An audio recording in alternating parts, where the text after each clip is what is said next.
Started, live started, started.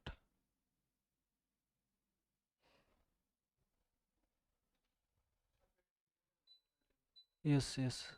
P that PDF I already made it available in Google Drive. I'll share it in the description. Yeah, I think live started. Fine. So voice also audible. Fine. So today, deposits and prospectus, 2 chapters having a weightage of 10 marks. Exceptional topics marathon. But today, first I will revise the section and then I'll come back to the question. Or you tell me first you want question and then topic marathon. First which one? So first one master notes and then exceptional topic, or exceptional topic and master notes, which combination you want?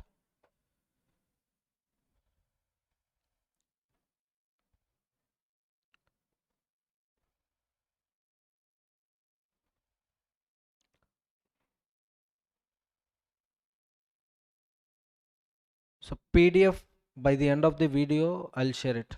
By the end of the video, I mean once the live gets completed, I'll share in the description. So first concept, okay, fine. I'm starting my revision. Fine. Acceptance of deposits. So first of all, what is meant by deposit? So deposit is an inclusive definition. Deposit receipts refers to any money received by the company as a deposit, loan in any other form. So if you observe, this statement is having a combination of special words and general words. Special words is deposit, loan. General word is other form. So rule of aegisdem generis is applicable. In interpretation of statutes, rule of aegisdem generis is applicable. That means when a general word comes after special words, general words always derive its meaning from special words. So in other form means collection from the customers. Is it a deposit? No. Only in the form of loans, in the form of deposits, whatever amounts received by the company will be treated as deposit. But here definition is not important. Exempted deposits is a very important point. So following 18 amounts, 18 receipts, even though they looks like a deposit, by virtue of the definition they are not treated as deposits. So let's see one by one. Amounts received from the government, maybe CG, SG. Amounts from the sources guaranteed by CG, SG. Amount received from local authorities. Amount from authorities constituted under the Act of Parliament, state legislature. For example, ICI, it is an Act of Parliament only. Chartered Accountants Act 1949. So amounts received from the government authorities, government authority guaranteed sources, not a deposit. Even amount received from foreign government is also not a deposit. Loan from banks, banking companies, State Bank of India, notified banking institutions, cooperative banks. So any loan you are taking from the banks, it is also not a deposit. Loans from public financial institution, example LIC, Life Insurance Corporation. So public financial institutions, regional financial institutions, insurance companies, scheduled banks is also not a deposit. Amount received against issue of commercial papers. Commercial papers, it's a short-term borrowings. For short-term borrowings, entities will issue commercial papers, but issue of commercial papers, getting any amounts will not be treated as deposit, or we can call it as an exempted deposit. If it is not a deposit or exempted deposit, chapter 5 acceptance of deposit rules and regulations will not apply. Amounts received by a company from any other company, intercompany loans, not a deposit or exempted deposit. Share subscription or share application money, day 0 I received this money, that is the starting date. Day 0 I received the money. Allotment should be done by day 60, or else refund by day 75. Within 15 days you make a refund, then it is not a deposit, or else it will be treated as deposit. Refund means the money outflow should be there. If it is an adjustment, then it will be treated as deposit. It is not an exempted deposit, it will be treated as deposit.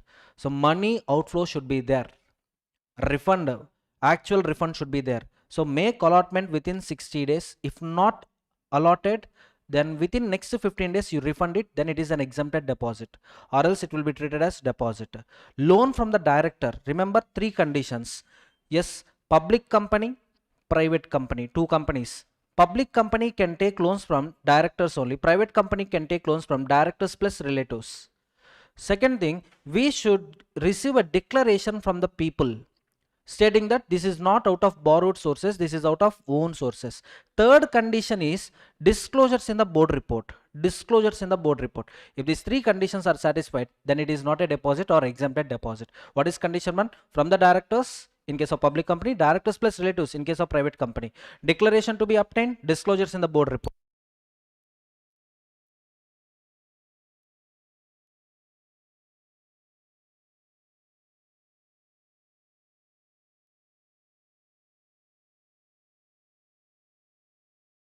Hello? Yes, fine. Next one, bonds and debentures. Bonds and debentures. Secured debentures, secured bonds. The charge should be created on tangible assets, not intangible assets. Charge should be created on tangible assets, then it is not a deposit or exempted deposit. Convertible debentures converted within 10 years is also not a deposit. Non-convertible securities listed on recognized stock exchange, then also exempted deposit. Secured debentures, secured bonds, not a deposit. Convertible debentures, not a deposit. Unsecured plus non-convertible plus listed debentures, also not a deposit. Also not a deposit. Next one, amount received from employees not exceeding their annual salary. So condition number one, maximum annual salary, that means 12 months salary. Condition 2, non-interest bearing security deposit. If these two conditions are satisfied, then it is exempted deposit. Non-interest bearing amount received or held in trust, exempted deposit. Business advances, yes, advances for goods or services to be adjusted within 365 days. In case of legal proceedings, 365 days time period will be suspended, will not apply. In case of legal, in case of disputes. Immovable properties, advance for immovable property, exempted deposit. Security deposit for goods or services, exempted deposit. Advance for long-term projects, exempted deposit. AMC contracts here, last attempt, one MCQ came. This AMC contract advance should be for a period not exceeding 5 years or standard business practice, whichever is shorter. If business practice period is 7 years, 7 or 5, whichever is shorter means 5. If business practice is 3 years, 3 or 5, whichever is shorter means 3. Sectorial permitted advances, not a deposit. Advances for publication subscriptions, not a deposit. And once amounts received under above 1, 2, 4 becomes refundable, refund within 15 days, then also it is not treated as deposit. That means this chapter 5 will not apply. Loans from the promoters, only condition to be satisfied is this should be as per the condition imposed by the lending institutions, maybe banks, maybe financial institutions. Then until those loans are repaid, it is an exempted deposit. Nidhi company receiving amounts from its members, this chapter will not apply, exempted deposit. Chit fund companies receiving amount from the members, chit members, it is also not a deposit. Amounts received under any collective investment scheme in compliance with SEBI regulations, it is also exempted deposit. Startup companies, two conditions to be satisfied. Condition number 1, single tranche amount should exceed 25 lakhs, 25 lakhs or more. Condition number 2, convertible or repayable within 10 years. Most important point, this is for only startup companies. Next one, amount received from AIF, venture capital funds, infrastructure investment trust, real estate investment trust, mutual funds in compliance with SEBI regulations, also not a deposit. So these all are either not a deposit under this chapter or exempted deposits. That means this chapter is not applicable. Based on this, I prepared some 3 or 4 exceptional questions. Let's see one by one. Yeah. Zenith Mobility Limited, an EV infrastructure company, raised funds during financial year 24-25. On 5th April, it received 50 crores as a grant from a state government for setting up charging in stations, and the repayment of this grant was additionally guaranteed by the central government. So you tell me, amount received from the state government guaranteed by central government, deposit or not a deposit? Not a deposit, or exempted deposit, both are same. On 20th May 2024, company received 25 crores from a foreign corporate investor incorporated in Singapore. Foreign corporate, intra-company, intercompany loans. Intercompany loans. Depositor, not a depositor. Not a deposit. Also, foreign receipts, simply, intercompany loans, as well as we had another exempted deposit point. Amount received from foreign sources, foreign government, foreign international banks, foreign financial institutions. You can see here, foreign financial institutions. So again, exempted deposit. On 2nd June 2024, Zenith obtained 15 crores as a term loan from a nationalized bank. Loan from nationalized bank. Depositor, exempted depositor. Exempted deposit. It received 12 crores financial assistance from LIC. That is also exempted deposit only. Further, on 1st July 2024, Zenith issued commercial papers worth 8 crores complying with RBI guidelines. Exempted deposit. Finally, on 15 July 2024, it received 3 crores from its group company, Orion Motors Private Limited, as unsecured short-term loan. Amounts received from intercompanies. Exempted deposit only. So during statutory audit, the auditor questioned whether government guaranteed funds remain exempt. Yes. Loan from public financial institutions, banks differ in treatment. No. Whether intercompany funding is treated as deposit. No. So all are exempted deposits only. Everyone is not a deposit. Question 2. F Robotics Private Limited received 1.2 crore as share application money on 1st July 2024 for allotment of 1,20,000 equity shares. Due to delay in obtaining valuation from a merchant banker, board postponed the allotment and instead of refund, adjusted 30 lakhs of application money towards payment of machinery on 10th September 24. I told you within 60 days allotment should be done, or else refund should be done within next 15 days. But did they refund the money? No. Did they allotted the shares? No. But they adjusted some portion of money against payment for machinery. Adjustment will not be treated as refund. It becomes, it will not qualify the exempted deposit condition. So you can see here, post 60 plus 15 days, adjustment for other purpose makes it a deposit under rule 2 sub rule 1. That means it's not an exempted deposit. That's it. On 5th August 2024, company received 25 lakhs from its director's father. See, first of all, what is the nature of company? Private limited company. Private limited company can receive money from director as well as director relatives. CFO failed to collect a written declaration confirming the amount was not sourced from the borrowings. So that condition to be satisfied. Which condition? Written declaration and disclosure in the board report is also required. Non-compliance of these conditions, you won't get a benefit. See, first of all, is this 25 lakhs from director's father a deposit? Actually, no, but since we didn't obtain the declaration, it won't qualify the exemption. So without declaration, exemption fails.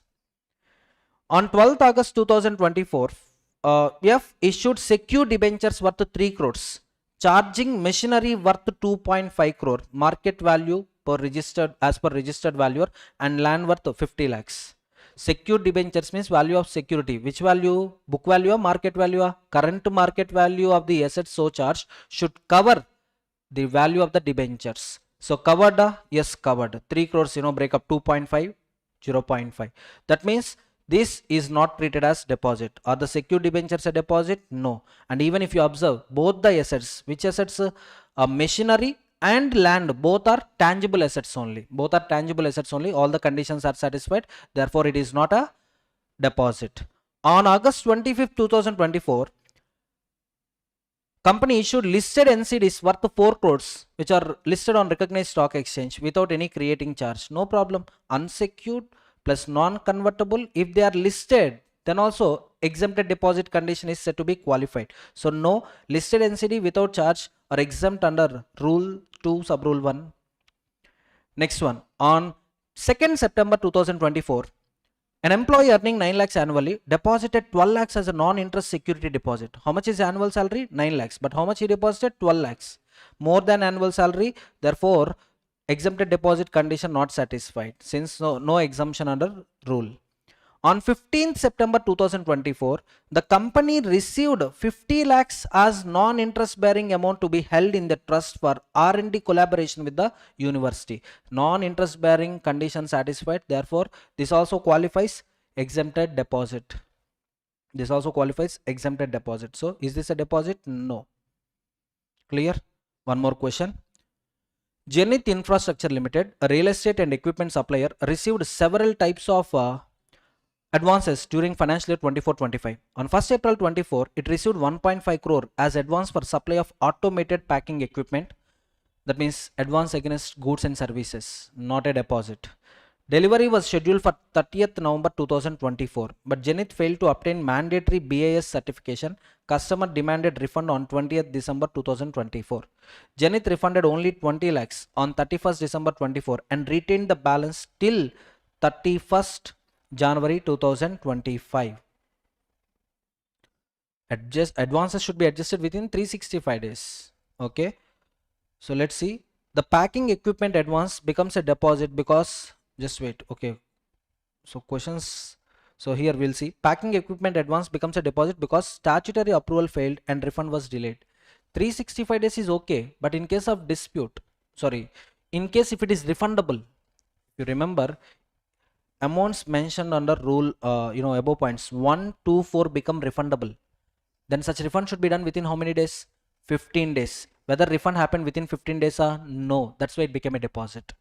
Exceptional point, really exceptional point. So if it becomes refundable, refund should be done within 15 days. See, 365 days is for general rule, but general rule is not applicable in case of refund, in case refund attracts, in case refundability attracts. So the refund should be done within 15 days. So delivery was scheduled 30th November but failed to obtain mandatory BIS certification. Customer demanded refund on 20th December. So 20th December add 15 days. When refund happened? Till 31st January didn't refunded it. So therefore it becomes a deposit. So packing equipment advance becomes a deposit. Second point, on 10th May 2024, company received 80 lakhs as advance for supplier of cement based panels. In July 2025, more than 1 year, structural defect litigation arose and proceedings commenced before district court on 1st August 2025. So whether it is a deposit or not, see, deposit date, refund became due on 20th December 2024, adding 15 days. I'm sorry. So here, what happened is, up to here, this is related to first point. That's what I'll do, small corrections, and then I'll upload this PDF in the description. So above one is a deposit because they also added a condition. I added a condition. So 20th December refundable, adding 15 days, 4th January. So about next advance, that is cement panel advance, does not become a deposit because legal proceedings suspend 365-day rule. Next one. On 15th June 2024, it received 60 lakhs towards advance for the sale of commercial land under an agreement.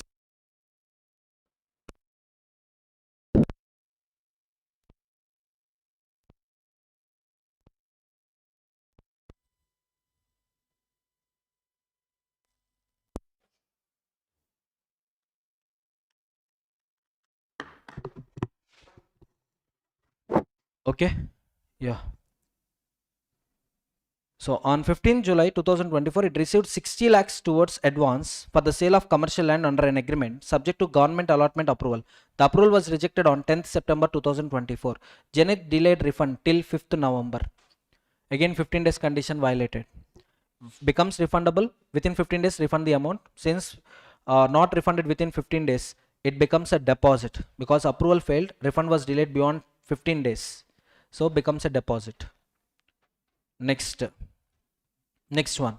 On 1st July 2024, it received 12 lakhs as advance for an AMC contract covering 6 years.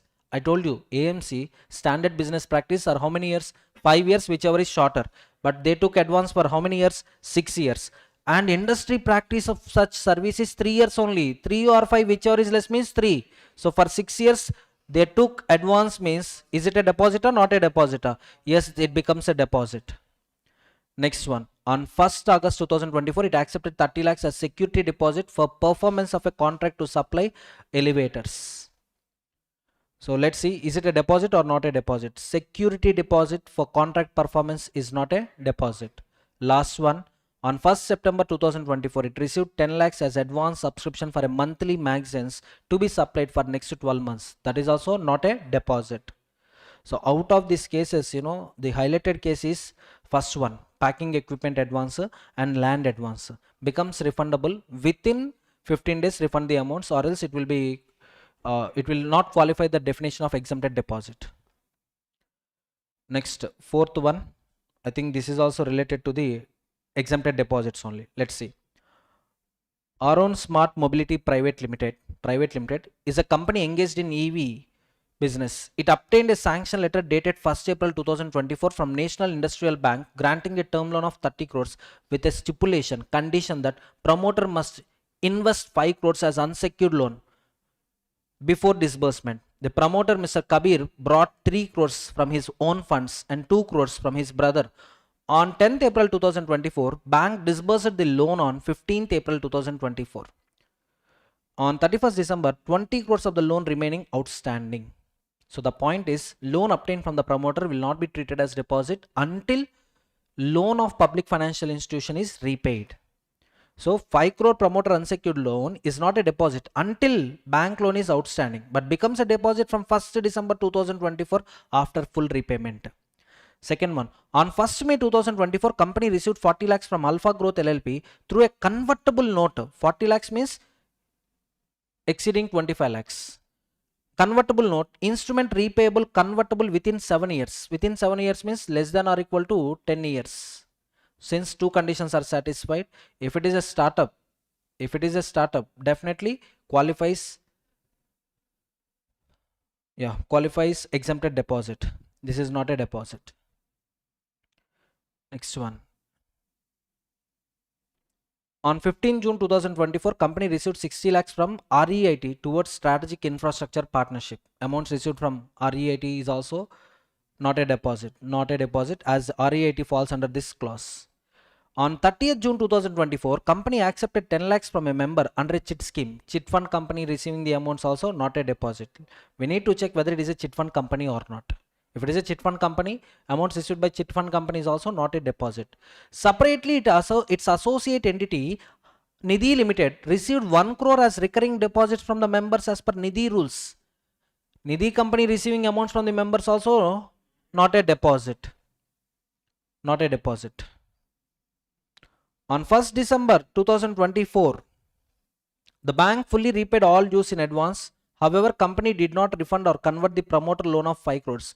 The auditor must determine whether the above amounts constitute deposit or not. That's what I wrote here, first point. Up to 1st December 2024, it is not a deposit. Once loan with a public financial institution is repaid, then promoter loan should be repaid, or else it won't qualify exempted deposit category. So next, this is about not exempted deposits. This is about exempted companies under chapter 5, acceptance of deposits. See, for this you have to see the second point. The rules and this chapter, deposit rules are not applicable to 4 companies. Which 4 companies? Banking companies, NBFC, housing finance company, any other company specified by CG after consulting with the RBI. So remember these 4 company names: banking, NBFC, HFC. These were prescribed. 4th one will be prescribed in future. CG is having power to prescribe any other entity. For that, consultation with RBI will be done. So now these companies accepting deposits, chapter 5 is not applicable. Let's see the question. Suryodaya Capital Group operates through multiple entities. Suryodaya Finance Limited is registered as NBFC with RBI since 2018. Finance company registered with as an NBFC with RBI. On 1st April 2024, it accepted 12 crores from 480 members through a fixed deposit scheme repayable after 24 months. On the same date, its wholly owned subsidiary Suryodaya Manufacturing Private Limited accepted 3 crores from 300 members through a similar FD scheme without issuing a deposit circular. Suryodaya Housing Limited, registered as Housing Finance Company under National Housing Bank, accepted 25 crores as public deposits. Suryodaya Bank Limited, incorporated under Banking Regulation Act, accepted recurring deposits worth 50 crores during June 2024.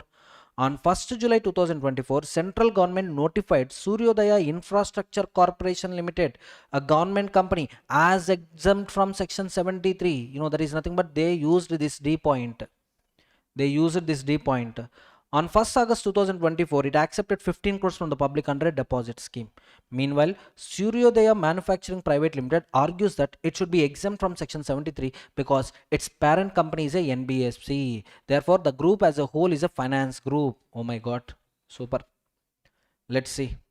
NBFC Suryodaya Finance Limited exempted. HFC Housing Finance Company, that is Suryodaya Housing Company, also exempted. Banking Company Suryodaya Bank also exempted. Notified Company, that is Suryodaya Infrastructure Company, is also exempted. But Suryodaya Manufacturing Private Limited is not exempt, and acceptance of 3 crores from public constitutes violation because exemption is entity specific, not as a group based.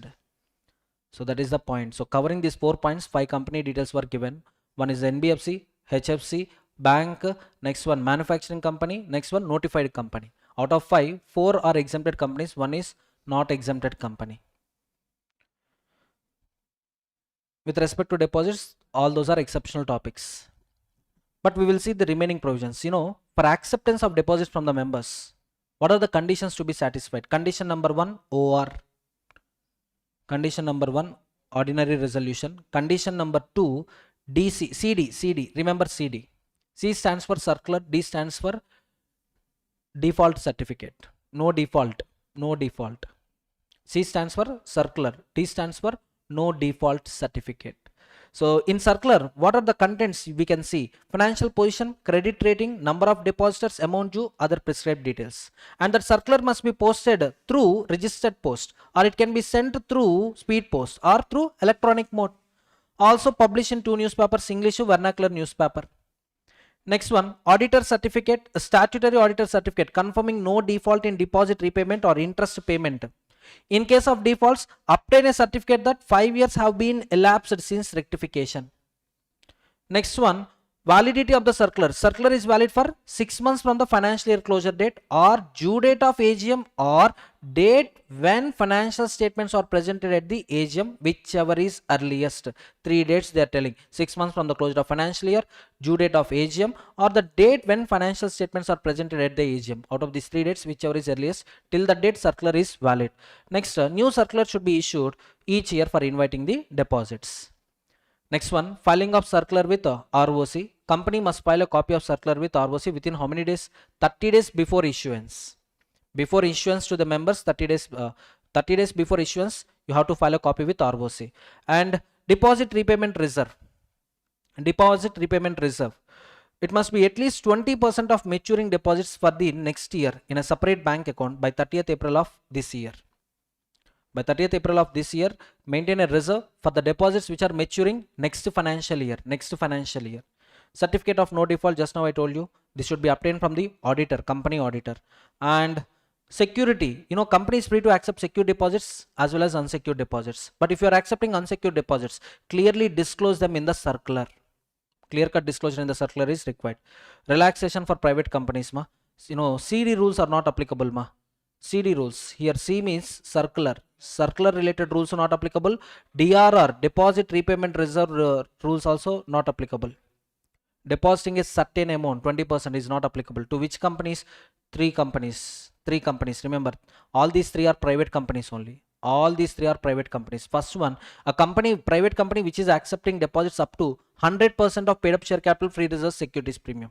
A startup private company for up to 5 years from incorporation. A private company in which 3 conditions are satisfied. What are the 3 conditions? Neither associate nor subsidiary. Total borrowings less than twice of its paid up share capital or 50 crores, whichever is less, and there is no default on repayment of such borrowings at the time of accepting such deposits. Maybe on this point a question can be expected, like there is a company C Private Limited, its paid up share capital is 20 lakhs. Its total borrowings from the banks, financial institutions, some 39 lakhs. It never committed a default in repayment of these borrowings. And next one, it accepted deposits without preparing circular, without filing circular with ROC. Now that deposit, is it a violation or not a violation? Only 2 things they mention in the question. One thing is twice of the borrowings, sorry, twice of the paid up share capital. That means 2 times of the 20 lakhs means 40. 40, but the total borrowing is 39, no default. Two conditions satisfied. In the question, they didn't told whether it is an associate company or subsidiary company. Now you have to write the assumption. Assume that it is neither associate nor subsidiary to any other company. This company is exempted from preparation of the circular, filing of circular, and exempted from DRR also. Getting my point, everyone? So repay the deposits as per the terms and conditions. Use DRR only for repayment of the deposits. Tenure. Tenure. This is most highlighting point in this entire chapter. Tenure is the most highlighted point. Observe carefully. So tenure, this is Y0 or M0, for example, M0, month 0. When you're accepting deposits, up to 3 months tenure, not allowed. Not allowed. Up to 6 months, that is 3 to 6 months allowed, provided it should not exceed 10% of the paid up share capital plus free reserves plus securities premium. And up to 36 months only allowed. That means this period not allowed. Not allowed. So during this period allowed. Allowed, but up to what amount, sir? Up to what amount? General rule, general rule is up to 35% of this is, both outstanding deposits plus proposed deposits. Outstanding plus proposed. What is the limit? 35% of paid up share capital plus free reserves plus securities premium. But this limit is not applicable to few companies. IFSC companies can accept deposits up to 100%. Private companies also accept deposits up to 100%. But you take startup company up to 10 years, startup up to 10 years, and a private company which is neither associate nor subsidiary, twice of the paid up share capital or 50 crores, whichever is less, no default, no subsisting default in the above borrowings. For these two companies, I repeat, for these two companies, acceptance of deposits, there is no limit at all. There is no limit at all. And again, this 35%, this 35% coming to eligible company, coming to government company, coming to others, that means private companies as well as ineligible public companies, only from members, this 35%. Eligible companies, 10% is from members, 25% is from public. And for government company, there is no distinction, from public how much, from members how much, there is no such kind of distinction. Complete 35%. So this is the complete chart for tenure as well as limits.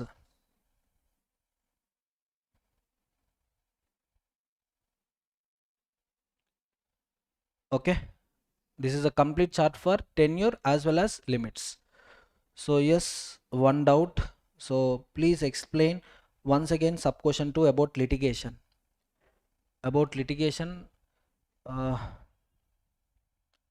sub question 2, I think this one.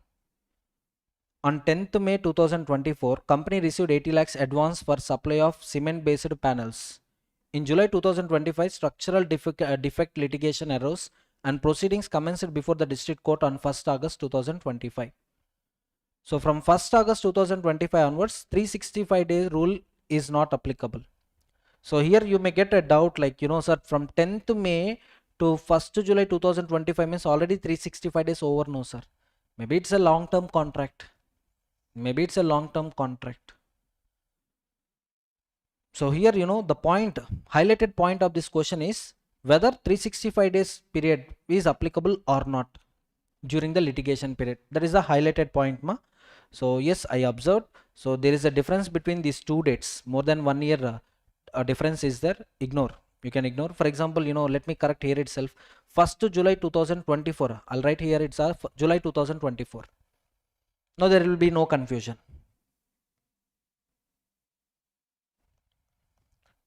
So yes, we completed the tenure as well as limits also. Let's see. Remaining points. Yes, all these points I covered. This is a highlighting point. DPT3 should be filed every year 30th June. That is within 3 months from the closure of financial year. Special points. In the special points, deposits can be accepted in joint names maximum 3 persons. Maximum 3 persons, and amount should be received from a first named person. That is normal point only. Premature repayment also allowed, but rate cut will be there. 1% rate cut will be there. Next one, eligible company means public company with net worth 100 crores or two conditions not required. Public company, yes, that is, and next 2 points, either of the 2 points should be satisfied. Net worth 100 crores or more, turnover 500 crores or more, and 500 crores or more. Special resolution, here highlighting point, special resolution versus ordinary resolution. Sir, when OR required, when SR? See, general rule SR. General rule is SR, but outstanding debts plus proposed deposits, outstanding debts plus proposed deposits less than or equal to 100% of paid up share capital plus free reserves plus securities premium. In this case, OR is enough. Ordinary resolution is enough. So proposed deposits plus existing debts less than or equal to paid up capital plus reserves and surplus, OR is enough. And remaining points, you can see credit rating should be obtained every year during which company is having deposits, outstanding deposit balances. So renew rating annually, and rating must be at least investment grade for other specified credit rating. Create a charge on tangible assets within 30 days of acceptance of the deposits if they are secured deposits. And this is very important point. Total value of the security should not be less than deposit amount and interest payable. Suppose I accepted deposits of 10 crores which will be payable after 2 years. Rate of interest some 10%. So that means every year interest would be 1 crore. Like the 2 years, 1 crore plus 1 crore, total 2 crores. Now deposit principal 10 crores plus interest 2 crores. Total how much it is? 12 crores. Now the value of assets I provide as security. The current market value of the assets. The two tangible assets. Because company cannot create charge on its intangible assets with respect to acceptance of deposits. So current market value of the tangible assets which you provided as a security should cover both deposits and interest. So current market value of the assets, if it is 12 crores, then it is a secure deposit. If it is 11 crore 99 lakhs 99,999, even 1 rupee short also, it won't be treated as secure deposit. Tenure of deposits I explained. And in this, depositor trustee qualifications are very, very important. Depositor trustee qualifications. KDP, remember KDP. What is KDP? Key managerial person, director, and then promoter. Employee officer. Employee officer. Getting my point? KDP EO. Of the cash companies, our company, associate company, subsidiary company, holding company is disqualified. Relative of these people also disqualified. Owe money, that means debtor, disqualified. Significant financial relationship with the company, that means pecuniary financial relationship with the company, disqualified. Next one, have given a guarantee for the principal deposit, that means surety, disqualified. Relative to A also disqualified. Clear? Even depositor also disqualified. Depositor also disqualified. Remember these conditions. And removal of trustee, unanimous resolution is required. Unanimous resolution of board of directors who present at the board meeting. Who present at the board meeting, consent of all directors is required. In case company is having independent director, one independent director must present at the meeting. Then only removal will be valid, or else removal is invalid. This is also a sensitive point only. So next special points repeated you can see yes, another point, entries in the deposits register should be done within 7 days of issuing the deposit receipt. Deposit receipt shall be issued within 21 days. Deposit receipt should be issued within 21 days, but corresponding entries in the register should be done within 7 days. Penal rate of interest also you remember. Repayment of old deposits, we can ignore this point. Repayment of old deposits already time completed. But if you want to remember 3 years time period, 3 years or original period, whichever is earlier. When they are becoming due, or 3 years, whichever is earlier, you have to return them. Next one, punishment for contravention of section 73 to 76. This is for company, minimum 1 crore or twice the amount of the deposits accepted, whichever is lower, maximum 10 crores. Officer in default, both imprisonment and fine. Both imprisonment up to 7 years, fine minimum 25 lakhs, maximum 2 crores. Officer in default knowingly or willfully contravenes the provisions with an intent to deceive, that means fraud, punishment under section 447. So with this we completed deposits. Clear? So in this chapter, exempted deposits are very important. Next, tenure time limits very important. So next we'll proceed with the next topic, that is just a second.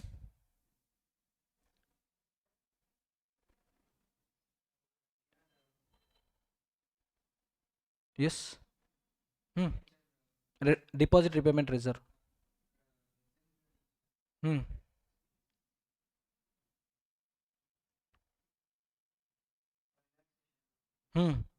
Relaxation. For them not applicable. Simply those three companies, startup up to 5 years. Next one, private companies accepting up to 100% of the deposit, 100% of paid up capital plus reserves, and company satisfying these three conditions, for them circular not applicable. That reserve also not applicable. Certificate also not applicable. That means for them, rules are not applicable for acceptance of deposits from the members. First of all, private company accept deposits only from members. So public money involved or not involved? Not involved. For them, under ease of doing business, ease of compliance, we removed all these restrictions. That's it. Next, prospectus. Next one is prospectus. So master notes.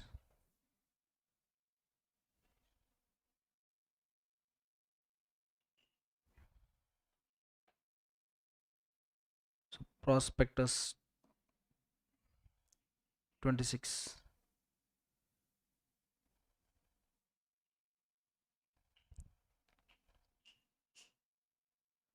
So next topic for revision is prospectus and allotment of securities.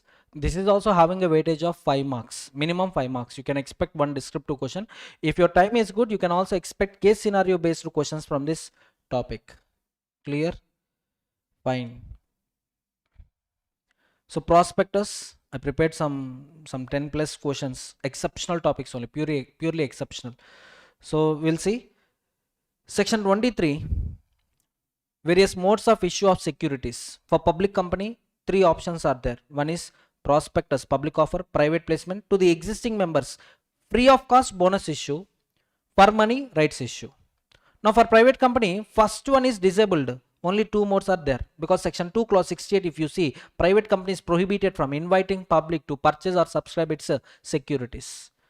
Next one, so prescribed companies, now central government is permitting few companies to list their securities on permitted foreign stock exchanges. Next one, section 24, powers of SEBI and CG. SEBI regulates issue and transfer of securities and non-payment of declared dividend only in 2 companies. Which 2 companies? Listed companies and companies in the process of listing. Listed companies, companies in the process of listing. In these 2 companies, 2 activities, issue and transfer of securities, non-payment of dividends, are regulated by SEBI. All other activities of these 2 companies are regulated by CG. And other than listed companies, all unlisted companies are governed by central government only. For example, you take listed company wants to shift its registered office from one state to another state, CG approval is required. Next one, securities. On securities also, this time I made a question. This is a question on securities, whether it is a security or not. For this, first we will see the question. We'll come back to the provision. Zenith Infra Private Limited, Zenith Infra Finance Limited, a public limited company incorporated on 15th April 2021, is engaged in infrastructure financing. Its paid up equity share capital as on 31st March 2025 is 25 crores and free reserves amount to 8 crores. On 10th June 2025, Board of Directors decided to raise 12 crores to improve liquidity and approved the following instruments to be issued to the selected investors. NCD 8 crores, redeemable after 5 years, carrying 10% interest. Security receipts backed by stressed loan receivable assigned to a special purpose vehicle, SPV. Units of real estate investment scheme floated internally by the company for employees amounting 1 crore. ULIP, unit linked insurance policy worth 1 crore, proposed to be marketed to the investors through a company's platform. Mr. Ramesh, promoter director, argued that only equity shares and debentures qualify as securities. Therefore, compliance with SCRA is not required for other instruments. According to him, securities means only shares and debentures. Statutory auditor, while reviewing the proposal on 25th June 2025, raised objections regarding classification of above instruments as securities. So, identify how above instruments qualify as securities under section 2 subsection 81 of companies 2 clause 81 of Companies Act 2013, read with 2H of SCRA 1956. Is the contention of Mr. Ramesh legally valid? Whether ULIP proposed to be marketed can be treated as securities. State any two legal consequences if company ignores correct classification of the securities. For this, we'll see first security. You know, securities is an inclusive definition. It includes shares, stock, bonds, debentures, other securities which are marketable. Any security which is having transferability character, marketable securities, security only.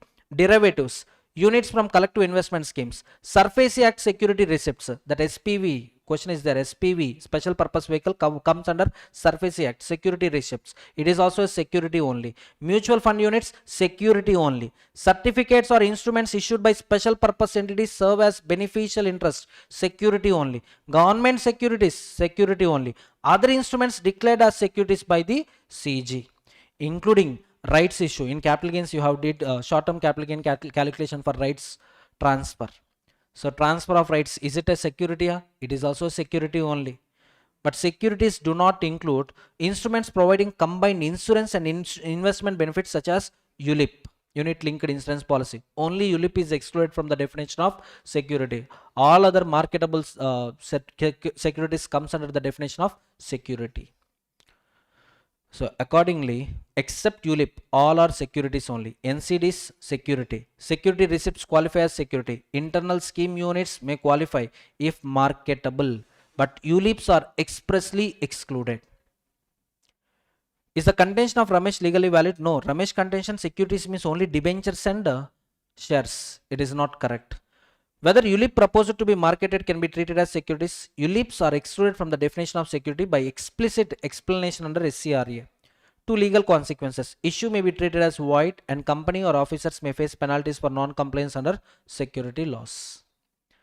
Next one is about classification of the companies, whether they are listed companies or unlisted companies. So here you see, generally listed company means any of its securities listed on any one recognized stock exchange. Any of securities listed on any one recognized stock exchange is a listed company. But three companies are not considered as listed companies. Sir, which three companies, sir?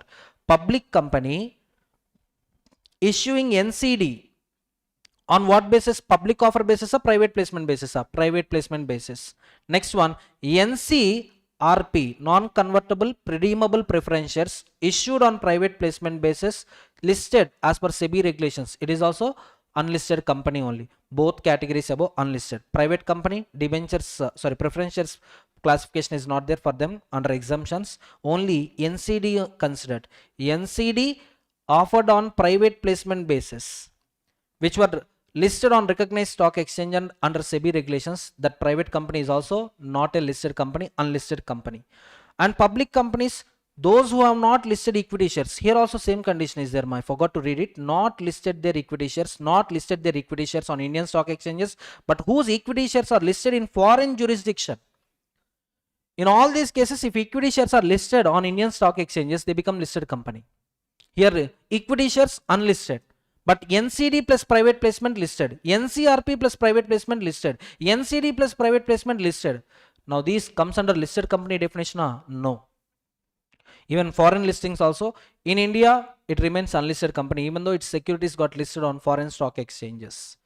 So based on this, let's see the second one.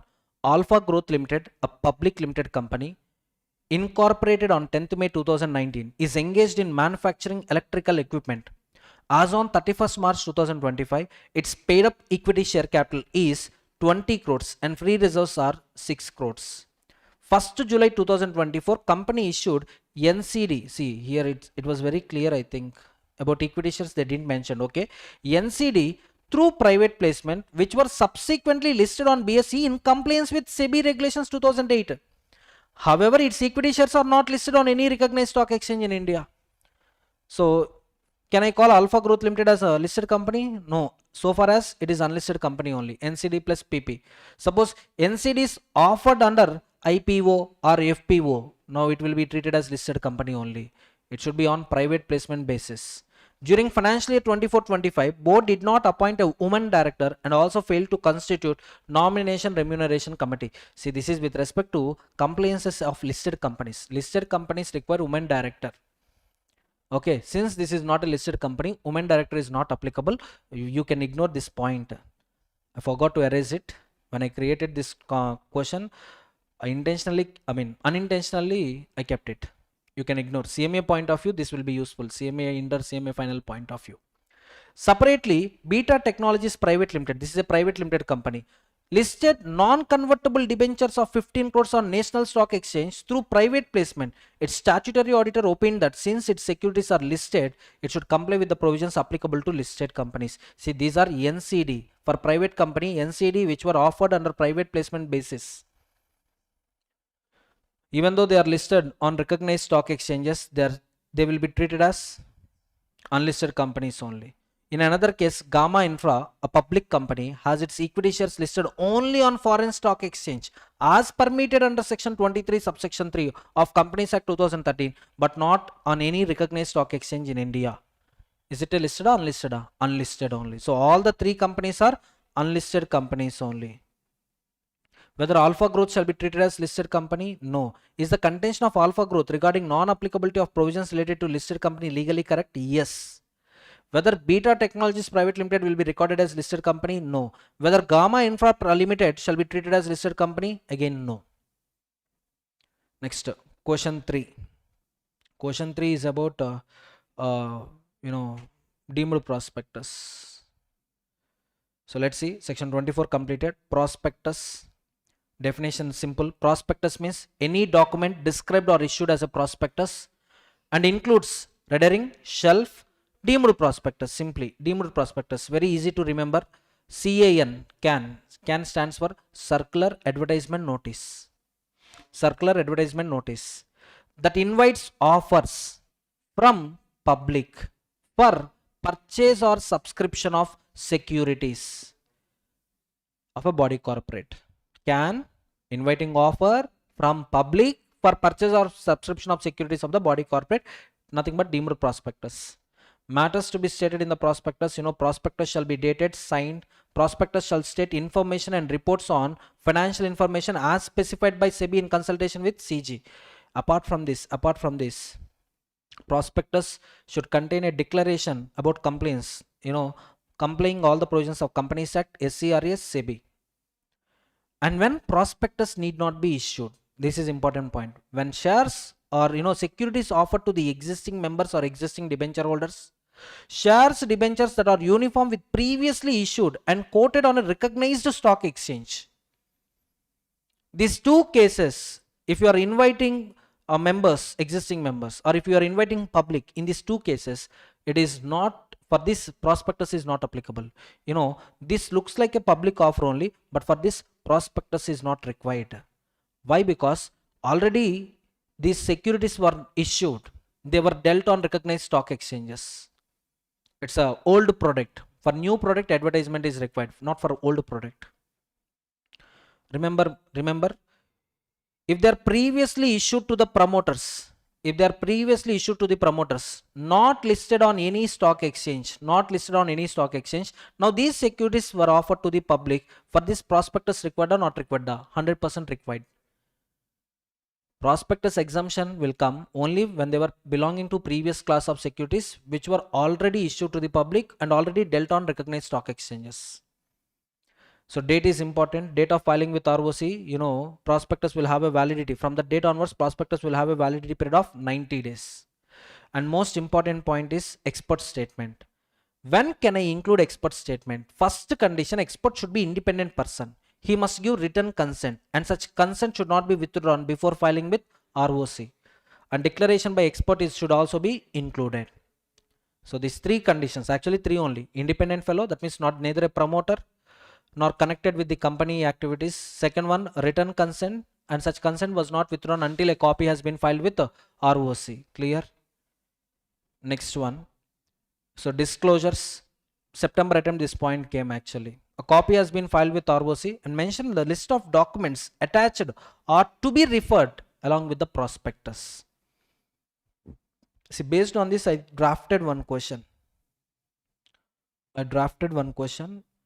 Yes, this is section 26. You can see regarding exemptions only I drafted. Let me read it. ABC Limited, a listed public company, incorporated on 15th April 2018, engaged in manufacturing electrical equipment. Its equity shares are listed on BSE. As on 31st March 25, paid up capital of the company is 12 crores divided into 1.2 crore equity shares of 10 each. On 1st July 2025, Board of Directors decided to raise additional funds of 4 crores by issuing 40 lakh equity shares at par. This issue was proposed to the existing equity shareholders. That means, is it a rights issue or public offer? Rights issue. For rights issue, prospectus applicable or not applicable? Not applicable. Separately, on 10th August 2025, company proposed to issue 6 crores worth 10% secured non-convertible debentures, which are identical in all aspects to the debentures issued by company in 2022, 3 years back already issued, and currently listed and traded on Bombay Stock Exchange. For both the above cases, ABC Limited did not file a prospectus with ROC, contending that 26 subsection 1 is not applicable. Statutory auditor of the company raised an objection during audit and questioned the legality of non-filing of prospectus and possible penal consequences. Whether 26 subsection 1 applicable? No. Two exemptions. One is offering to the existing members. Second one, offering securities which were already issued previously and dealt on stock exchanges. Two cases, prospectus not applicable. Whether non-filing of prospectus in respect of debentures issues is valid? Valid only. First of all, not applicable. So no need to file prospectus with ROC as well as SEBI. If company had wrongly treated the above cases as exempt and violated section 26, state the consequences and penalties. The penalties will be company punishable up to fine of 3 lakhs, officer in default with a fine up to 50,000. This penalty is applicable only if violated, not violated. Just they are asking penalties. A 2 marks question can come on penalties. Next one. Next, about prospectus. About prospectus. This is somewhat tricky question only. About prospectus.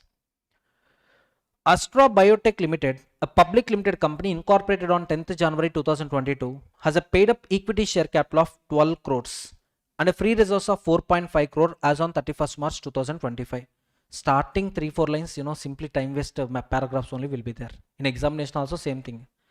On 1st April 2025, company announced a rights issue of 6 lakh equity shares of 10 each at 20 per share to its existing shareholders in the ratio of 1:5, carrying a right of renunciation. Renunciation benefit is also there. During April-May 2025, several shareholders renounced their rights in favor of 75 outsiders, most of whom are business associates and investors not personally known to the promoters. Outsiders simply. Separately, on 15th May 2025, MD Mr. Rohan circulated a document titled for private circulation only to the members of 3 biotechnology associations, inviting them to purchase shares proposed to be renounced. Around 1200 copies of this document were circulated, and document did not contain disclosures required under section 26 and was not signed by the directors.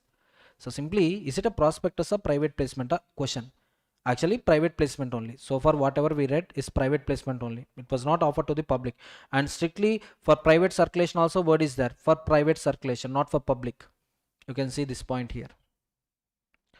Next, statutory auditor objected, stating the document amounts to a deemed prospectus and that non-compliance with prospectus provisions may attract penalties. Promoters argued that offer was not to the public at large. Some invitations were made through private communications, hence no prospectus was issued. So the question, whether rights issue with renunciation in favor of 75% amounts to deemed prospectus. The answer is yes. That is based on a practical question. That is based on a case scenario. Case scenario. I'm sorry, case scenario. So yeah, this is the note point. You can see here in the material. The point is there. If rights issue is made to an existing members with rights to renounce, and the number of others outsiders exceeds 50, it becomes a deemed prospectus. So this content is there under deemed prospectus. Let me finish the practical question and then I'll come and revise deemed prospectus. So you tell me whether rights issue renunciation in favor of 75% is deemed to be prospectus. Answer is yes, it is deemed to be prospectus. Answer is yes, because more than 50%. More than 50%. Whether the document marked for private circulation only can be treated as a prospectus. Yes, simply labeling of private circulation does not prevent it from being a prospectus if it invites the public. Invites the public is important. If there is no invitation to the public, then it is not a prospectus. For that, you have to refer to the definition of the prospectus. You have to refer it to the definition of the prospectus. You see, the name may be notice, circular, advertisement. Any document inviting offers from the public. Sir, you told for private circulation means not a prospectus. No. For private circulation, if you keep it private, then it is not a prospectus. But if you are giving it to the public, inviting offers from the public means even though the document contains private circulation, but still it will be treated as prospectus if you had an intention. See, observe carefully. Here I wrote a point assumption. Sorry, I wrote an assumption. If invites the public.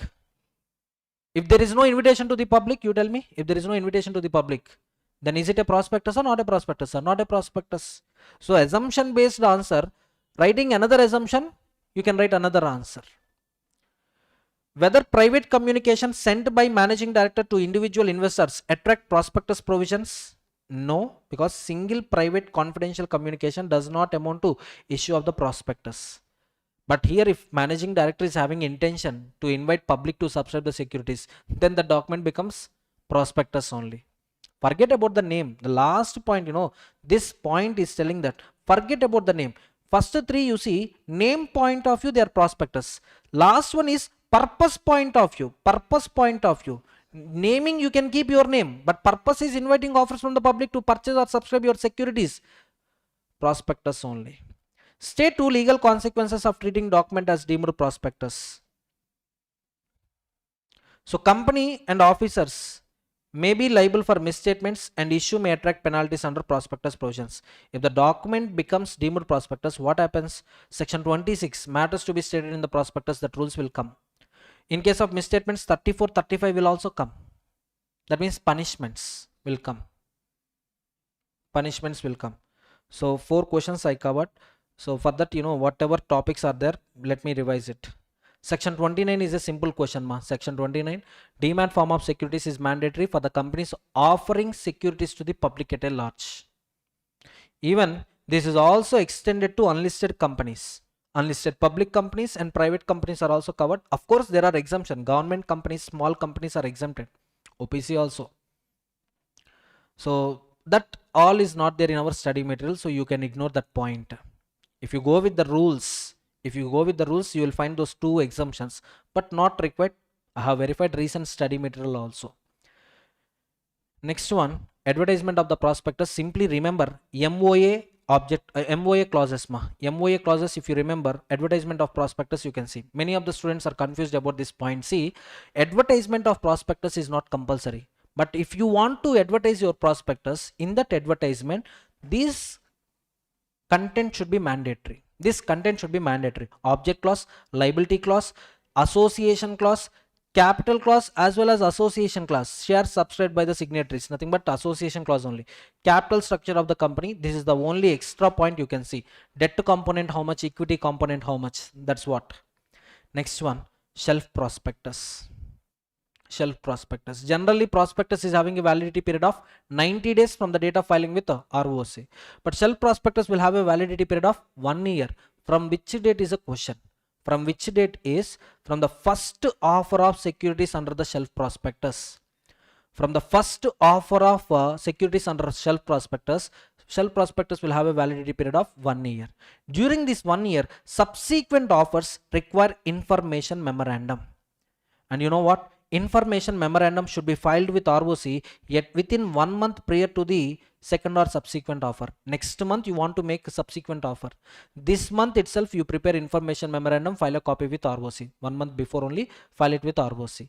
And people reading shelf prospectus and information memorandum, and those who have deposited money in advance, if they wish to withdraw, allow them withdraw. That means money should be refunded within 15 days. Refund, not adjustment. Physical outflow, actual cash outflow should be done within 15 days. Same point in deposits also we can see. In case of dispute or if becomes refundable, refund should be done within 15 days. And information memorandum contains material facts, changes in the financial position of the company. So here you remember in one attempt an equation was given like this. The question is, shelf prospectus plus information memorandum deemed to be prospectus. Deemed to be prospectus, comment. Now they are asking you to write provisions of deemed prospectus or shelf prospectus. They are asking you to write shelf prospectus. Next one, red herring prospectus. Generally prospectus should contain complete information and correct information. But red herring prospectus contains incomplete information. Price, number of securities being offered, they were kept blank. And company will ask market forces, supply and demand, to fix the price. Once subscription period is over, company has to fill up the blanks, company has to prepare final prospectus, and that final prospectus should be filed with ROC. So under red herring prospectus, you will see two prospectus. One is red herring, other one is final prospectus. Red herring prospectus, important point, 3 days before opening of subscription list, copy should be filed with ROC. And what is the other name for red herring prospectus? 100% book building offer. Book building. Getting my point? And in the final prospectus, these three contents should be there. Capital raised, closing price of securities, missing details from the red herring prospectus. And any variation, any differences shall be highlighted. Next one, abridged prospectus. This is actually not a complete prospectus. This is a fast track prospectus, shortcut. Here you will find only material information, significant information. So this abridged prospectus shall be issued along with security application form. Simply remember SAF plus AP. Both should be combined. You know, investor will separate security application form from the abridged prospectus and he will give it to the company along with money. But this abridged prospectus is not applicable in 3 cases. Securities offered to the existing members, securities offered under the private placement, inviting underwriters for an underwriting agreement. These 3 cases, abridged prospectus is not applicable. Underwriter agreements, debentures not offered to the public, shares not offered to the public, that means what? Private placement. That means nothing but private placement. And this is nothing but rights issue. In these 3 cases, abridged prospectus is not applicable. Any person reading abridged prospectus requests for a full prospectus, company has to give full prospectus to the requested person.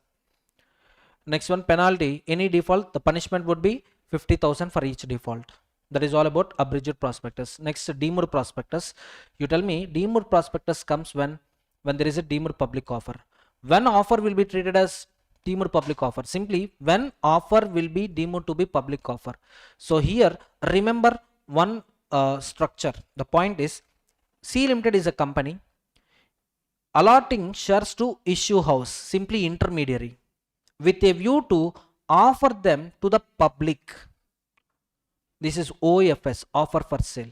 But OFS is not done by the company, but it is done by issue house. If this offer for sale is done within 6 months of allotment,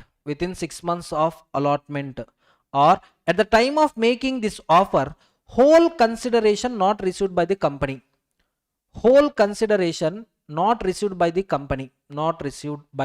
even 1 rupee pending also, then this offer which was made to the public is deemed to be public offer. And the document used here is called a deemed prospectus. Getting my point, everyone?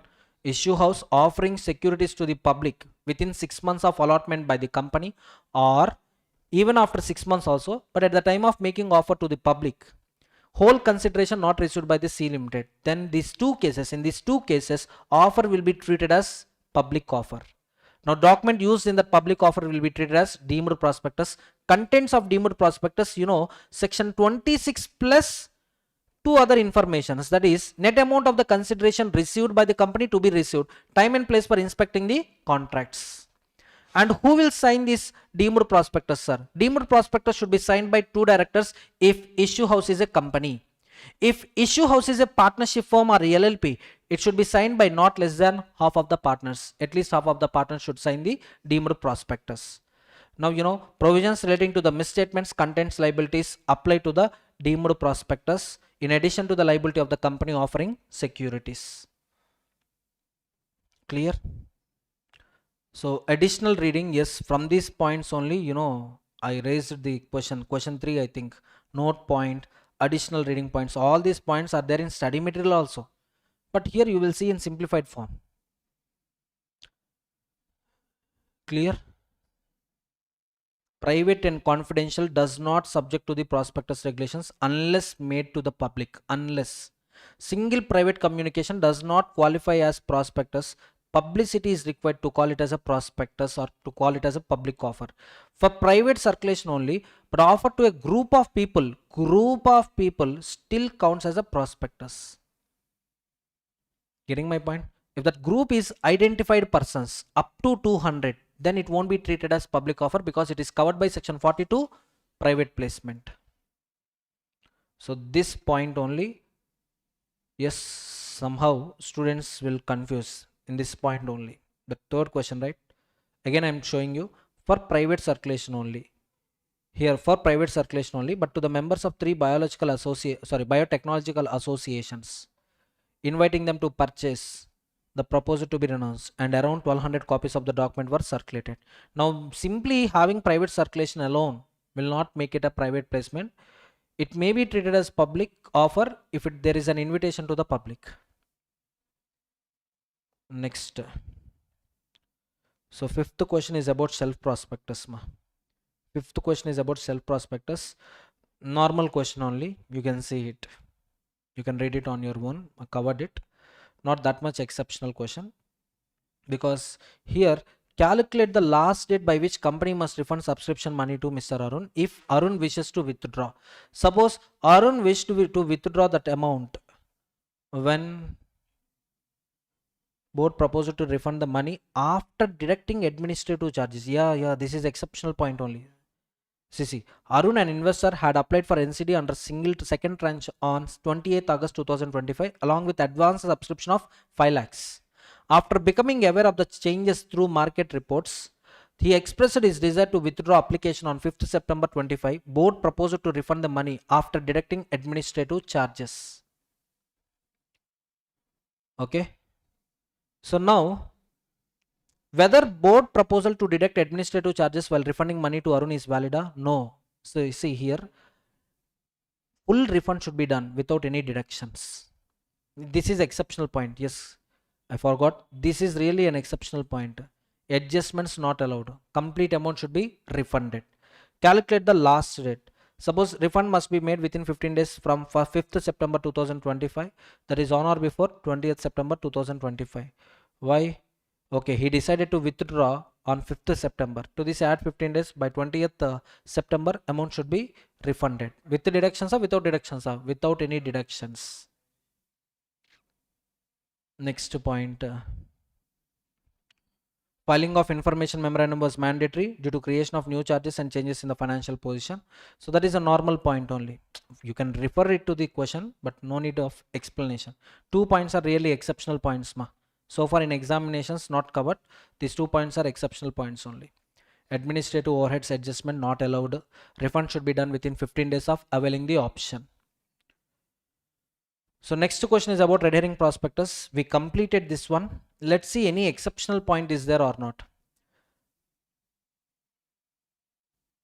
Whether filing of final prospectus after closure of issue mandatory or optional. After closure of subscription period, is there any obligation on company to prepare final prospectus and file it with ROC? Yes. Whether non-highlighting of variations between red herring prospectus and final prospectus is valid under the act? No. Any variations, any differences between red herring prospectus and final prospectus must be highlighted. So these 2 points are not tested so far. Next question is about misstatements. See, when a statement will be treated as misstatement, yes, section 28 is there, offer for sale. Simple point only, simple topic only. Under offer for sale, what happens? Company will take shares from the existing members. Same shares, same securities will be offered to the public at a large. Is it a public offer? Yes. But here, subscription, minimum subscription, minimum application money, those conditions will not apply. Even usage of money, for what purposes you used this money, that is also not applicable. Utilization of funds provision also not applicable. Highlighting point in this section is, those who authorize company to take all actions for OFS must reimburse company the related expenses. So reimbursement of expenses will happen. So members authorize company to sell their shares, to offer their shares to the public at a large, must reimburse all the related expenses. That is a highlighted point.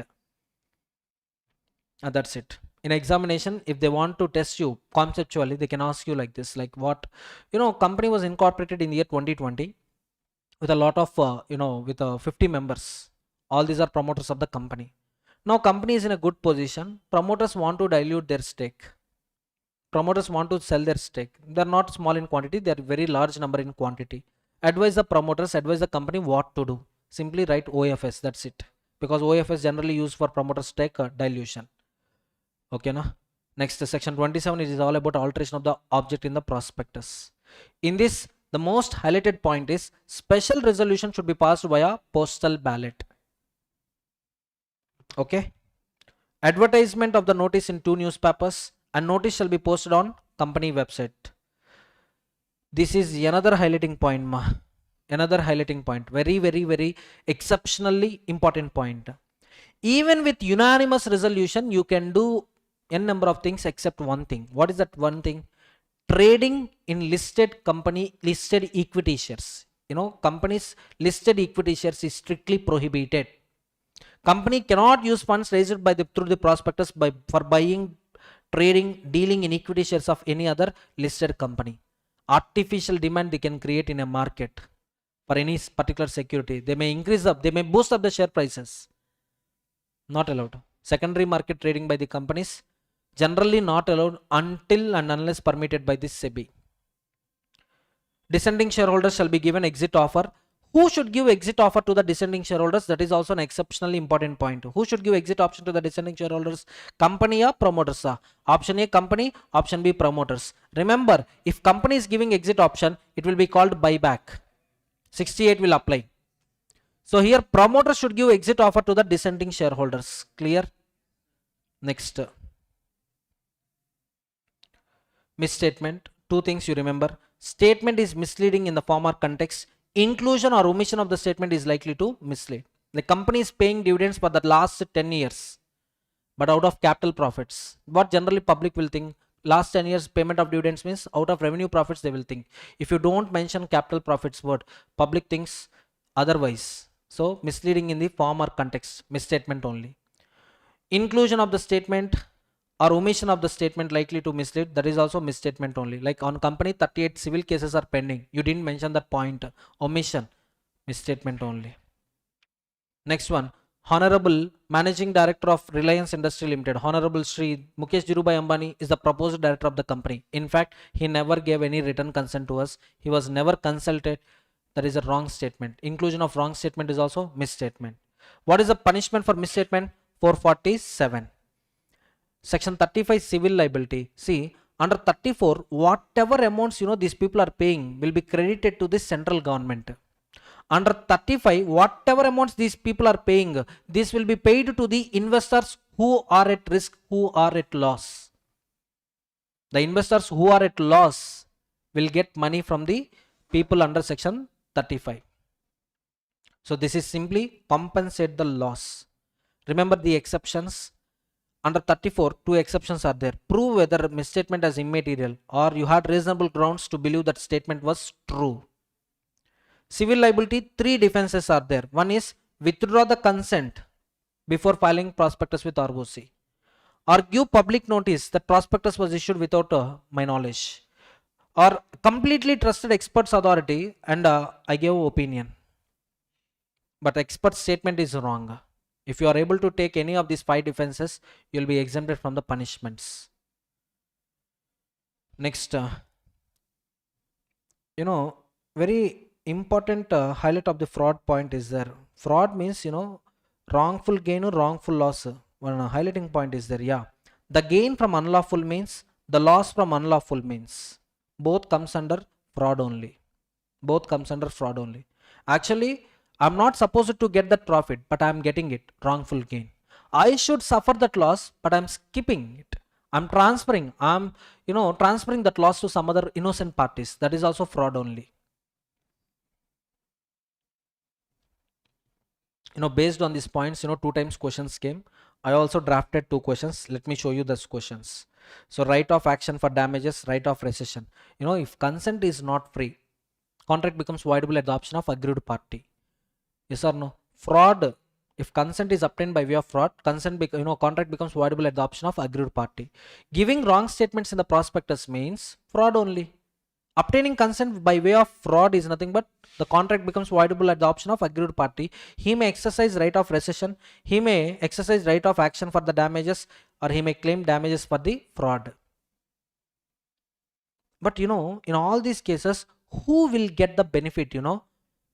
Persons who subscribe securities on the faith of the prospectus. Who will not get the benefit? Persons who subscribe securities by not reading prospectus, and subsequent purchasers. And last one is subscribers to the MOA. They cannot take benefit of misstatements in the prospectus. Getting my point? See, I subscribed securities in primary market, but I didn't read the prospectus. Doctrine of constructive notice. Company will be protected. I'm not protected. Next one, I purchased shares from someone else in the secondary market. I won't get this benefit. Or I'm one who subscribed MOA. For me also this benefit is not applicable. Now let's see a question on this.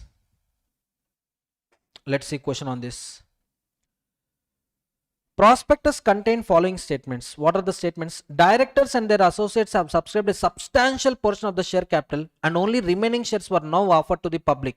In reality, each director had subscribed only 20 shares. How many shares? 20. But they told substantial amount. Fraud or not a fraud? Fraud only. Company has a consistent history of dividend payment. However, for the past 4 years, company incurred losses and dividends were paid only by writing back old provisions. Accumulated profits are there, no? From that accumulated profits, they are paying dividends, it seems. Now, is it a misstatement or not a misstatement? Yes, because half truth is always a dangerous. Company present turnover is 120 crore per annum. The figure represented installed production capacity, while the actual current turnover was only 45 crore. This is like our bike mileage only. On hoardings you will see bike mileage 96 kilometers per liter. Actually we get 76. What is this? They will tell a number of conditions. To satisfy those conditions, you have to keep bike on the treadmill, right? Treadmill is there, right? On that you have to keep it, and economy speed you have to fix it. You will get not only 96, you also get 196. Getting my point? So here what they told is present turnover is 120 crores. But this is not present actual turnover. Actual turnover is 45. What is that 120? Installed production capacity.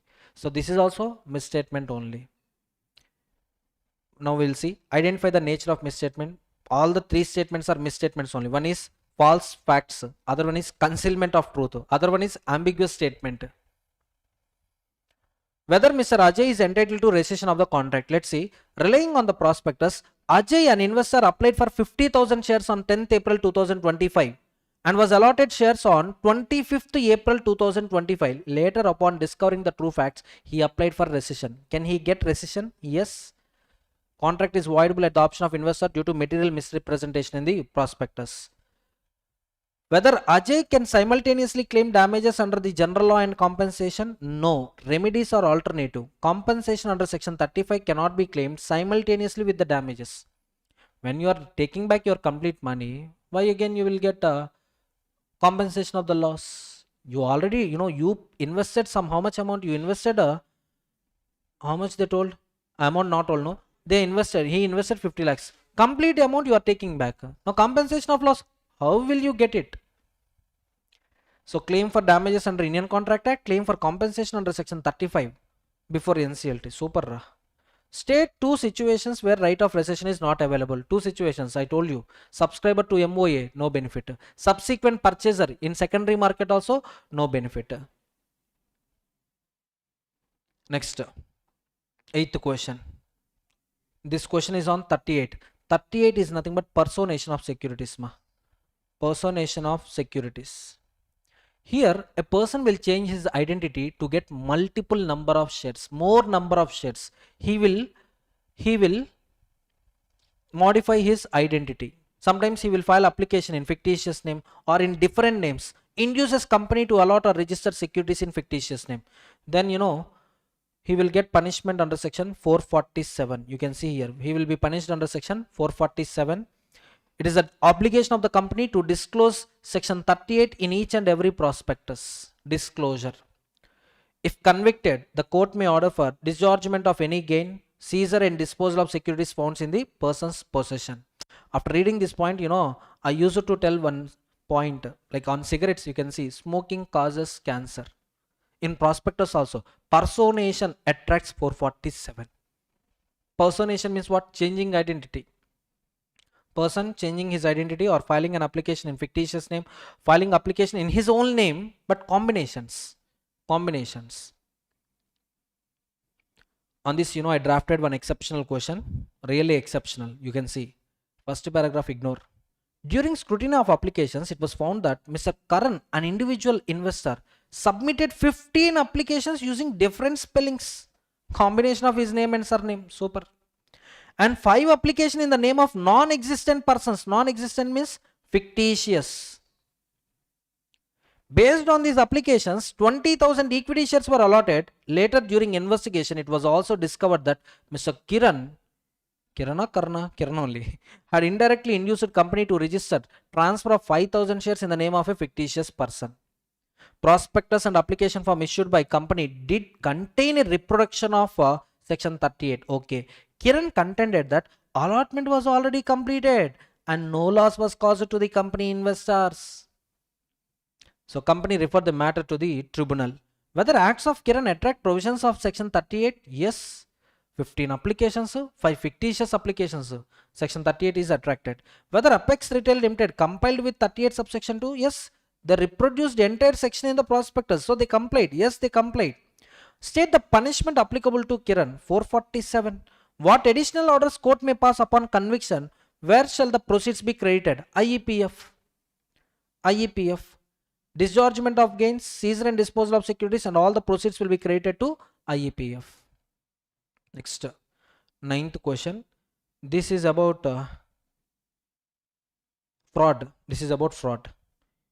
First paragraph, no need to read, ignore. Mr. Raju deliberately suppressed information regarding a long pending statutory liability of 4.8 crore to present a stronger financial position to the banks. Section 36, if you remember, punishment for fraudulently inducing persons to invest money. 3 points are there. On these 3 points, exceptional question I drafted. What are the 3 points? Acquiring, disposing, subscribing, underwriting securities, secure a profit from the fluctuations, obtaining credit facilities from the bank or financial institution. Then that fellow will get punishment under section 447. You can see here, suppressed information of long statutory due of 4.8 crore to create a stronger financial position to the banks. Based on such financial statements, company obtained enhanced credit facilities of 15 crores.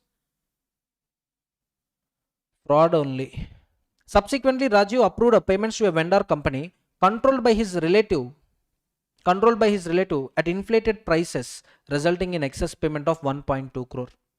Price fluctuations. The excess amount was later traced to the entities connected to Mr. Raju.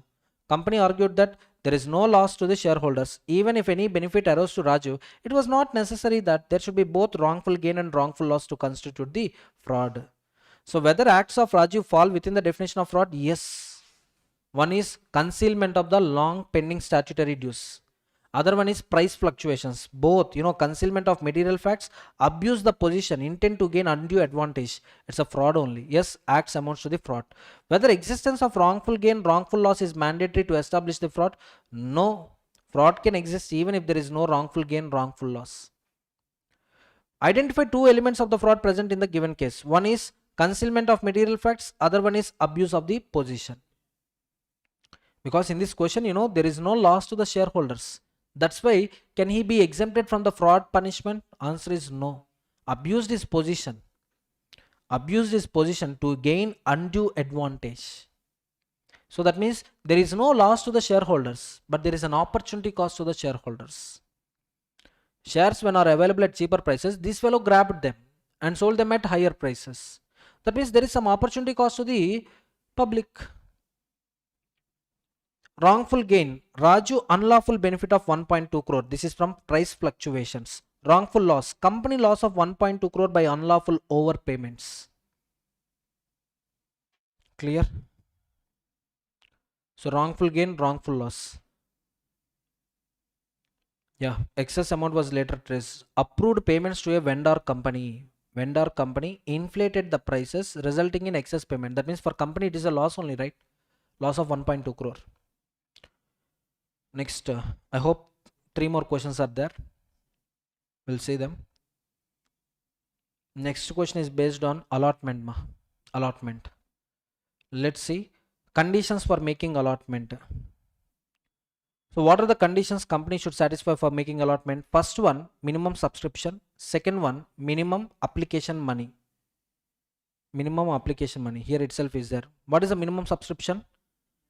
Amount mentioned in the prospectus as minimum subscription, but it should not be lesser than 90%. And what is the application money? Minimum application money, 5% of the face value or 25% of the issue price as per the SEBI norms. These two conditions I should satisfy within how many days? Within 30 days of the issue of prospectus, or else refund them within 15 days from the closure of the issue. In deposit chapter also 15 days is there. So far in shelf prospectus also we have seen 15 days. Here also 15 days is there. Within 15 days refund. If not refunded, what happens? Interest. Interesting point. Who will pay interest? Directors and officers in default. And how much interest? 15% per annum. Generally company will pay interest, but here directors in default will pay interest. That too rate of interest is higher, 15%. And all the application money shall be kept in a separate bank account, shall not be used until allotment happened, until filed with return of allotment with ROC. And return of allotment, here additional attachments is important point, because remaining points you can see return should be filed within 30 days, company shall pay prescribed fees. This is a common point. List of allottees, number of securities allotted, common points only. We'll see additional attachments. Copy of contract, if shares are allotted for consideration other than cash, this is a highlighting point, other than cash. Copy of contract for allotment, or contract of sale if it is related to the property documents, or if contract isn't written, then company shall provide its complete particulars stamped as if it was written, will be treated as instrument under Indian Stamp Act 1899. And a report from registered valuer is required for valuation of the considered. Again I am telling you, report from registered valuer is required when if it is a non-cash consideration allotment, because there should be no loss to the company. So that is the point. So you can see contract, stamped contract. If it is a property related issue, sale deeds, if there is no written contract, execute them now in writing. Pay stamp duty as per Indian Stamp Act. Maybe under sweat equity you can see, based on employee hard work we got some intellectual property rights. Get it stamped, get it registered with some authority. Valuation should be done by the registered valuer. At that value, issue of equity shares, issue of shares can be done. For which allotment we are filing with ROC, written of allotment with ROC. So based on this one question. On 10th June 2025, board approved allotment of 1 lakh equity shares of 10 each at a premium of 40 per share to Orient Consultants in consideration of cash other than cash. Professional services, cash other than cash, other than cash. Rendered for the project design and execution. No written agreement was executed earlier. However, board recorded the terms of consideration in its minutes. Sufficient? No. It should be executed in the document and stamped as per Indian Stamp Act. So violation. Shares were allotted on 25th June. Company proposed to file PS3 with registrar. Separately on 5th July, company issued 50,000 equity shares to a private equity investor under section 62 subsection 1 clause C for cash consideration based on valuation performed internally by the management, and company is not a listed company. Company is not a listed company. While reviewing the compliances, CS raised objections regarding additional attachments required, valuation requirements. Tell me valuation requirement when required, non-cash consideration required. So state additional attachments, copy of contract, particulars thereof, contract for services, valuation report of registered valuer must be attached. Absence of written contract affects compliance? No. If complete particulars of the contract must be furnished, duly stamped, deemed to be an instrument under Indian Stamp Act. Straight away it is not no. Subject to a condition it is no. Whether a registered valuer report is mandatory? Yes, mandatory, because in both the cases non-cash consider. Yes. In one case non-cash consideration we have seen. Another case preferential allotment 62 subsection 1 clause C. There in section 62 also registered valuer valuation report we will see, that is in the share capital chapter. Whether internal valuation by management sufficient or no. Valuation report should be obtained from registered valuer. Valuation report should be obtained from registered valuer. Compulsory for preferential allotment by an unlisted company. Next, stock exchanges. Disclosure of name of stock exchanges on the prospectus is compulsory. With whom you have filed an application, with whom you have obtained permission, disclose them on the face of the prospectus. And all money should be kept in separate bank account. That money can be used only for either of the two purposes: adjustment against allotment or refund. Refund should be done within 15 days of closure of issue. And conditions that waive compliance with the provisions is void. Simply agreement in restraint of legal proceedings is void. But payment of commission, highlighting point is there. Here the highlighted point is this one, exceptional point. Shares not offered to the public, simply offered to the identified persons, offered to the promoters on that prospectus, on that underwriting commission. Allowed or not allowed? Not allowed. And what would be the maximum underwriting commission? 5% or rate mentioned in AOA, whichever is lower for shares. 2.5% or rate mentioned in AOA, whichever is lower for debentures. Commission can be paid out of issue proceeds or company profits, but AOA authorization is mandatory. Disclosures, these are the disclosures. So based on this one question, you can see here, on 5th September 2025, board approved raising 20 crores by issuing NCD through private placement, not public offer, private placement, to the 40 identified institutional investors. Issue was not offered to the public, no prospectus was issued, and they agreed to pay underwriting commission of 2%. Since they are debentures, 2% underwriting commission they promised. AOA authorized payment of commission, and the commission was proposed to be paid out of profits of the company. Source valid, AOA authorization is also valid, payment of 2% is also valid, but in this case it is invalid. Why? Because securities were not offered to the public. CFO stated that company is a public company and commission rate is within the statutory limit for the debentures. The payment is valid. As per CFO contention, payment is valid.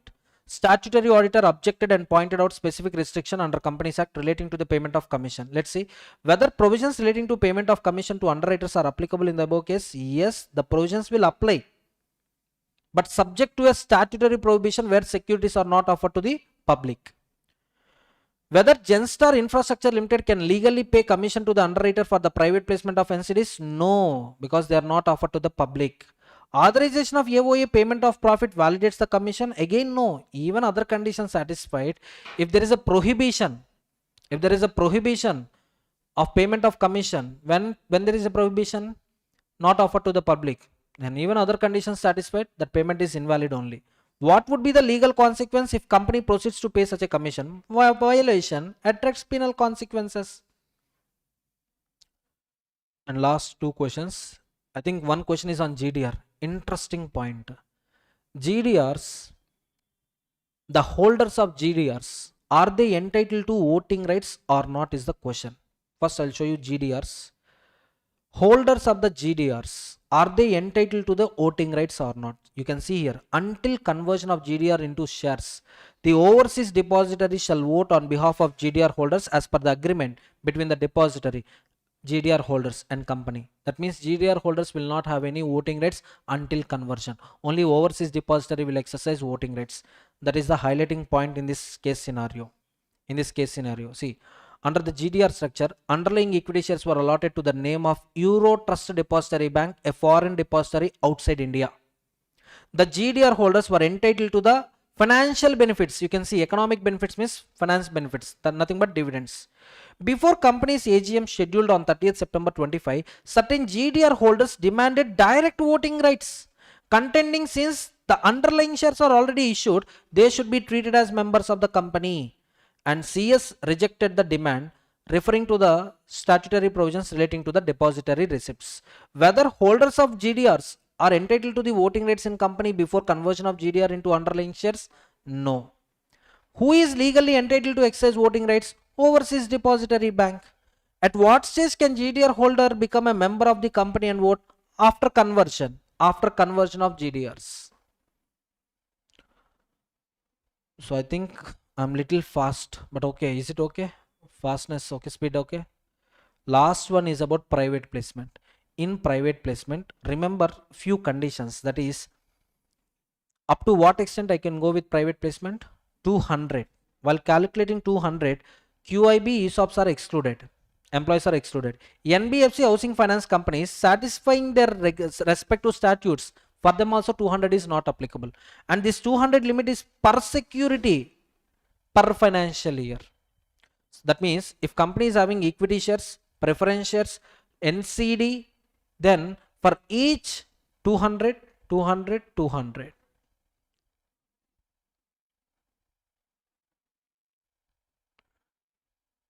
Renouncement benefit there or not there? Not there. Next one. Who will identify the person's board of directors? For private placement, SR required or not required? SR is required, but if it is issue of NCD. So here also you remember outstanding debts of the company plus proposed NCD within the limits of 100% of paid up share capital plus reserves and surplus. That means free reserve security premium. Then BR is enough. No need of SR. In case exceeding, one SR is required for entire financial year. That limit you remember. If offer exceeds 200%, it will be considered as public offer. Amount should be received via checks, DD and other banking channels. And once company receives that amount, within 60 days allotment should be done, or else refund should be done within the next 15 days, or else interest at the rate of 12% per annum is applicable. It will be treated as deposit. Until 15 days, exempted deposits. And this is also highlighting point. All these points I covered in the scenario. From whose account company should receive money? From whose account company should receive money in case of joint offers? First named person. Amount should come from first named person. Clear? Next. This is also important point on this. Already practical question is there, which is there in my question bank also. Further offers under private placement are allowed only previous offer allotment is either completed, withdrawn or cancelled, abandoned. So I think enough for this. We will see the last question. To fund a new project, company proposed a private placement of 30,000 equity shares, 100 each at 150 per share, raising 45 lakhs. A special resolution was passed. Okay, fine. Equity shares definitely require special resolution. I appreciate. Among them, Rahul submitted an application of 5,000 shares paying 7.5 lakh. What? Amount should be received via banking channel. Cash void. Miss Priya and Aryan jointly applied for 2,000 shares with payment made from Aryan's bank account. Whose name appeared first? Miss Priya. But amount came from whose account? Aryan's account. Valida, invalida? Invalid.